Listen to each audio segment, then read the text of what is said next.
bakunzi b'amakuru yacu abageraho umunsi ku munsi, amanywa nijoro, uko bukeye n'uko bwije, budahwema kubana natwe umunsi ku munsi. Rero uyu ni umwanya twongeye kugaruka kugira ngo tubagezeho amakuru adasanzwe, aho ibihe bigiye bitandukanye, aho ibintu bigenda bihindagurika mu munsi, aho mugenda mwumva ngo ibintu byahindutse, ibiciro cyane cyane ibiciro ku masoko, ibiciro by'amayesanse ndetse n'ibiciro by'ibiribwa muri rusange, ndetse n'ibindi bigenda bizamuka.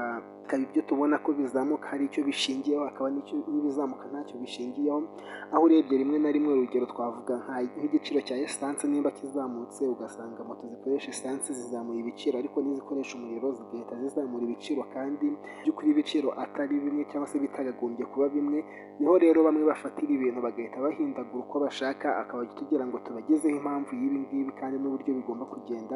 Aho urebye hirya no hino ibiciro by'ibiribwa bigenda bizamuka, ndetse akenshi usanga ibiciro bizamuka ari ibituruka muri biriya bihugu birimo intambara, aho bivugwa yuko bigoye yuko ibyo biribwa rero byongera guturuka hirya aho ngaho nyine muri ibyo bihugu birimo intambara, ariko ugasanga abacuruza ubundi bwoko bw'ibiribwa nabyo bidaturuka aho ngaho, nabo ibiciro bihise bizamukira koko, kandi nyine bidaturuka ahantu hamwe. Uyu munsi rero igihugu kikaba kigeze ku rwego ibintu byose biri kuzamuka umunsi ku munsi, kandi nyamara ingano y'amafaranga cyangwa se kantite y'amafaranga abanyarwanda ntabwo ari kuzamuka. Uyu munsi rero tukaba twibaza ngo ibi bintu biragarukira hehe, bizagera hehe, aho kenshi na kenshi ibihe nk'ibi ngibi iyo bibayeho cyangwa se iyo bijeho, usanga n'ubundi kongera kumanuka biba bigoye, kabone n'ubwo intandaro yabiteye yarangira, ariko ibiciro akenshi biguma hahandi.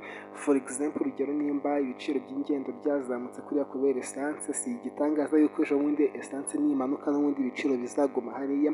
Rero mu gihe abanyarwanda bari kwibaza bati ese birarangira gute, ibi bintu bizagera hehe, ese izi ntambara ziri kutuganisha hehe?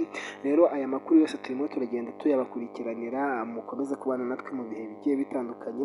Reka ngusabe niba ari ubwa mbere duhuriye kuri uyu murongo weho, rero wakora subscribe kugira ngo amakuru yacu yose ajya kugeraho ku gihe, ajya kugeraho uko tuyashyizeho ahita kugeraho. Mukomeze